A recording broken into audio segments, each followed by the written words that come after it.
Hey guys, tayo ngayon ay nandito sa tramway dito sa Pasay, sa Bayview. Okay? And then first yung makikita guys dito is yung mga upuan, mga tao syempre kumakain. Tapos yung mga pagkain, then yung ang ambience niya. Si Nani may dala pang mangkok. So okay naman yung mga nakahain na foods. Chinek ko to lahat tinignan ko. Sabi ko, mukhang meron akong magugustuhan dito. At meron naman. Masarap din naman. Masarap din naman talaga. And then guys, dito nga sa branch ng Pasay, itong tramway, maaga sila nagka-cut off. 8 o'clock pa lang cut off na sila.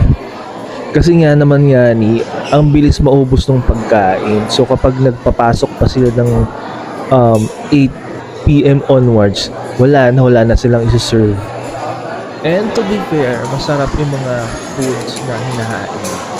Actually, meron niya ako mga nagustuhan dito. Meron akong naging paborito dito. Dito naman sa dessert, yung cookies na to, okay naman yung lasa niya. Hindi masyadong matamis, hindi rin naman masyadong matabang. Tapos, para siyang may oats. And then, ang nagustuhan ko dito, yung pinaka-favorite ko dito sa dessert is yung coffee jelly. Masarap siya. Tsaka yung buko pandan. Depende na lang siguro sa kakain kung mas prefer ba nila yung fruity salad o ganyan, something like that. And then dito naman, ang nagustuhan ko rin dito, itong ano ba to? Papi. Basta may papi ano. So ayan guys, kita nyo naman, ubos na ubos yung ano. Kare-refill lang niya, magre-refill na ulit ng mamaya.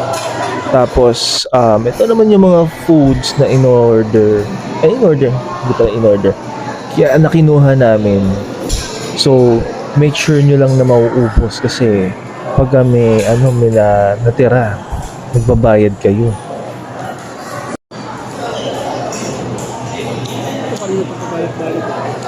Grabe guys, ang sarap ng pagkain dito sa tramway. Pangalawang kuha ko na ito ng pansit tsaka kanin. Kaya naman guys, kapag meron kayong time, punta kayo sa tramway para naman ma-experience nyo yung na-experience din namin na sarap sa pagkain. Yun lang, bye!